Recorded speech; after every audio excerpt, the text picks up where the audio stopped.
Hello ವೀಕ್ಷಕರೇ, ನಮಸ್ತೆ. Welcome to ಮನೆ ಮಗಳು ಲಾಗ್ಸ್. ಇವತ್ತಿನ ದಿನ ಉತ್ತರ ಕರ್ನಾಟಕದ ಸ್ಪೆಷಲ್ ಆಗಿರುವಂತಹ ಸಿಹಿ ಸಜ್ಜಕದ ಹೋಳಿಗೆನ ಯಾವ ರೀತಿ ಮಾಡೋದು ಅಂತ ತೋರಿಸ್ತಾ ಇದ್ದೀನಿ. ಹಾಗಿದ್ರೆ ಎಣ್ಣೆ ಹಾಕ್ತಡ ಯಾವ ರೀತಿ ಮಾಡೋದು ಅಂತ ನೋಡೋಣ. ನಾನಿಲ್ಲಿ ಮೊದಲಿಗೆ ಹಿಟ್ಟು ನಾದ್ಕೋತಾ ಇದ್ದೀನಿ. 1 ಕಪ್ ಗೋಧಿ ಹಿಟ್ಟಿಗೆ 2 ಕಪ್ ಮೈದಾ ಹಿಟ್ಟು ಹಾಕಿ, ರುಚಿಗೆ ಸ್ವಲ್ಪ ಉಪ್ಪು ಹಾಗೆ 1 ಟೇಬಲ್ ಸ್ಪೂನ್ ಎಣ್ಣೆನ ಹಾಕಿ ಕೈಯಿಂದ ಮಿಕ್ಸ್ ಮಾಡಿಕೊಂಡು, ಆಮೇಲೆ ಸ್ವಲ್ಪನೇ ನೀರು ಹಾಕಿ ಹೋಳಿಗೆ ಹಿಟ್ಟಿನ ಹದಕ್ಕೆ ಸ್ವಲ್ಪ ಮೆತ್ತಗೆ ನಾದ್ಕೋಬೇಕಾಗತ್ತೆ. ಹಿಟ್ಟು ನಾದ್ಕೊಂಡಾದ್ಮೇಲೆ ಇದನ್ನು ಒಂದು 10 ರಿಂದ 15 ನಿಮಿಷ ನೆನೆಲಿಕ್ಕೆ ಬಿಡಬೇಕು. ಸೊ ಇಷ್ಟಾದರೆ ಹಿಟ್ಟು ರೆಡಿಯಾಗುತ್ತೆ. ಇದನ್ನ ನೆನೆಲಿಕ್ಕೆ ಬಿಡಬೇಕು. ನಾನಿಲ್ಲಿ ಎಣ್ಣೆ ಕಟ್ ಮಾಡಿದ ಪೇಪರ್ ಇತ್ತು ಅಂತ ಅದರಲ್ಲೇ ಹಾಕಿಟ್ಟಿದ್ದೀನಿ. ಹಾಗೆ ಇನ್ನೊಂದು ಕಡೆ ಸಜ್ಜಕ ರೆಡಿ ಮಾಡ್ಕೊಳ್ಳಿಕ್ಕೆ ಒಂದು ದೊಡ್ಡ ಗ್ಲಾಸ್ ಅಷ್ಟು ನೀರು ಹಾಗೆ 1 ಚಟಕ್ ಬೆಲ್ಲ, 1 ಚಿಟಿಕೆ ಉಪ್ಪನ್ನು ಹಾಕಿ ಬೆಲ್ಲನ ಕರಗಿಸ್ಲಿಕ್ಕೆ ಇಡ್ತಾಯಿದ್ದೀನಿ. ಸಜ್ಜಕ ಮಾಡೋದು ಆಲ್ಮೋಸ್ಟ್ ಎಲ್ರಿಗೂ ಗೊತ್ತೇ ಇರುತ್ತೆ. ಆದಷ್ಟು ಸ್ವಲ್ಪ ಸಣ್ಣ ರವಾದ್ದೇ ಮಾಡ್ಕೊಳ್ಳಿ. ಕೆಲವೊಬ್ಬರು ಸ್ವಲ್ಪ ದಪ್ಪ ರವೆ ಸಜ್ಜಕ ಕೂಡ ಮಾಡ್ಕೋತಾರೆ, ಬಟ್ ಹೋಳಿಗೆಗೆ ಅದು ಸರಿ ಅನಿಸಲ್ಲ. ಸೊ ಬೆಲ್ಲ ಕರಿಗಾದ್ಮೇಲೆ ಅದನ್ನ ಒಂದ್ಸಲ ಸೋಸ್ಕೊಂಡು ವಾಪಸ್ ಆ ಬೆಲ್ಲದ ನೀರನ್ನು ಅದೇ ಪಾತ್ರೆಗೆ ಹಾಕೋತೀನಿ. ಏಕೆಂದರೆ ಬೆಲ್ಲದಲ್ಲಿ ಏನಾದರೂ ಕಸ ಅದು ಇದ್ದರೆ ಹೋಗುತ್ತೆ ಅಂತ ಹೇಳಿಬಿಟ್ಟು. ಸೊ ಇವಾಗ ಇದು ನೀರು ಮತ್ತೆ ಕುದಿಲಿಕ್ಕೆ ಸ್ಟಾರ್ಟ್ ಆದಮೇಲೆ ರವಾನ ಸ್ವಲ್ಪನೇ ಹಾಕಿ ಚೆನ್ನಾಗಿ ಮಿಕ್ಸ್ ಮಾಡ್ಕೊಳ್ಳಿ. ಒಮ್ಮೆ ಎಲ್ಲ ರವೆ ಹಾಕಿಬಿಟ್ರೆ ಗಂಟಾಗತ್ತೆ. ಸೊ ಆ ಕಾರಣಕ್ಕೆ ಸ್ವಲ್ಪನೇ ಹಾಕಿ ಮಿಕ್ಸ್ ಮಾಡ್ತಾ ಹೋಗಿ.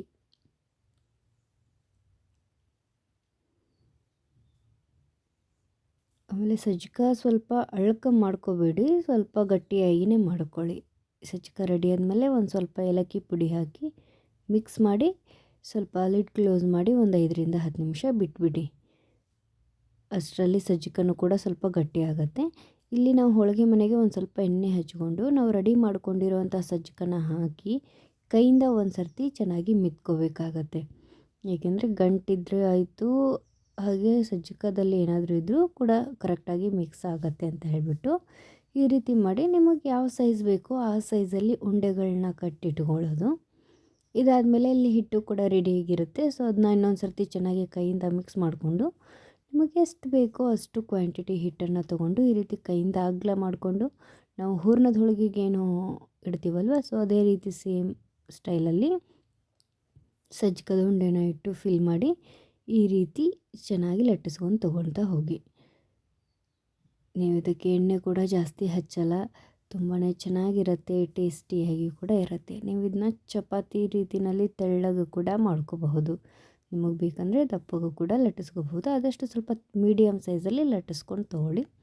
ದಂಡೆನ ಚೆನ್ನಾಗಿ ಲಟ್ಟಿಸಿ, ಏಕೆಂದರೆ ದಂಡೆ ಸ್ವಲ್ಪ ಬಿರುಸಾದರೂ ಕೂಡ ಹೋಳಿಗೆ ದಂಡೆ ತೆಗ್ದೇ ತಿನ್ನಬೇಕಾಗತ್ತೆ. ಸೊ ದಂಡೆ ಎಲ್ಲ ಲಟ್ಟಿಸ್ಕೊಂಡು ತೊಗೊಳ್ಳಿ. ಇಷ್ಟಾದರೆ ನಮ್ಮ ಸಜ್ಜಕದ ಹೋಳಿಗೆ ರೆಡಿ. ಕೆಲವೊಬ್ಬರಿಗೆ ಹೂರ್ಣದ ಹೋಳಿಗೆ ತಿನ್ನಲಿಕ್ಕೆ ಕಡಲೆಬೇಳೆ ಹೊಟ್ಟೆಗೆ ಆಗ್ತಿರಲ್ಲ, ಹೊಟ್ಟೆ ಕೆಡ್ತಿರತ್ತೆ. ಒಂದು ಸ್ವಲ್ಪ ಜಾಸ್ತಿ ತಿಂದರೆ, ಒಂದು ಹೋಳಿಗೆ ತಿನ್ನುವಲ್ಲ 2 ಹೋಳಿಗೆ ತಿಂದರೆ ಮರನೇ ದಿನ ಸ್ವಲ್ಪ ಹೊಟ್ಟೆ ನೋವು ಅಥವಾ ಲೂಸ್ ಮೋಷನ್ ಆಗಿರ್ಬೋದು, ಈ ರೀತಿ ಪ್ರಾಬ್ಲಮ್ ಆಗುತ್ತೆ.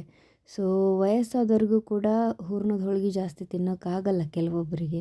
ಸೊ ಅಂಥವ್ರಿಗೆ ಈ ಸಜ್ಜಕದ ಹೋಳಿಗೆನ ಮಾಡಿಕೊಡಿ. 2 ದಿನ ಇಟ್ಕೊಂಡು ತಿನ್ಕೋಬಹುದು. ತುಂಬಾ ಟೇಸ್ಟಿಯಾಗಿರುತ್ತೆ, ಹಾಗೆ ಹೆಲ್ತಿ ಕೂಡ ಹೌದು. ಇವಾಗ ಸಜ್ಜಕ ಕೂಡ ಕೆಲವೊಬ್ರು ತಿನ್ನಲ್ಲ ಅಂತ ಅಂದರೆ ಈ ರೀತಿ ಮಾಡ್ಕೋಬೋದು. ಒಂದು 10 ನಿಮಿಷದಲ್ಲಿ ರೆಡಿಯಾಗಿಬಿಡತ್ತೆ ಅಲ್ವಾ. ಸೊ ನೀವು ಕೂಡ ಖಂಡಿತವಾಗ್ಲೂ ಟ್ರೈ ಮಾಡಿ ವೀಕ್ಷಕರೇ. ಸೊ ಎಲ್ಲ ಹೋಳಿಗೆನೂ ಕೂಡ ಇದೇ ರೀತಿಯಲ್ಲಿ ಮಾಡ್ತಾ ಹೋಗಬೇಕಷ್ಟೆ. ಇದನ್ನ ನೀವು 2 ರಿಂದ 3 ದಿನ ಇಟ್ಕೊಂಡು ಕೂಡ ತಿನ್ಕೋಬಹುದು, ಏನೂ ತೊಂದರೆ ಇಲ್ಲ. ನೋಡಿ ಎಷ್ಟು ತೆಳ್ಳಗೆ ಬರ್ತಾಯಿದೆ ಅಂತ.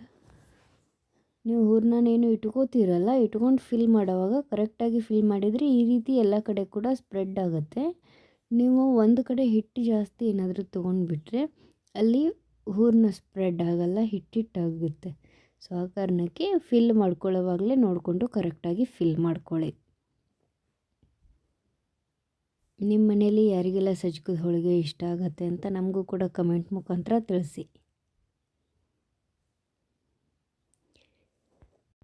ಹಾಗೆ ಇವತ್ತಿನ ಈ ವಿಡಿಯೋದಲ್ಲಿ ನಾನು ತಿಳಿಸ್ಕೊಟ್ಟಂಥ ರೆಸಿಪಿ ನಿಮಗೆ ಇಷ್ಟ ಆಗಿದ್ದರೆ ಲೈಕ್ ಮಾಡಿ, ಶೇರ್ ಮಾಡಿ, ಹಾಗೆ ಸಬ್ಸ್ಕ್ರೈಬ್ ಮಾಡ್ಕೊಳ್ಳಿ. ಪಕ್ಕದಲ್ಲಿ ಕಾಣುವಂಥ ಬೆಲ್ ಐಕಾನ್ನ ಪ್ರೆಸ್ ಮಾಡಿ.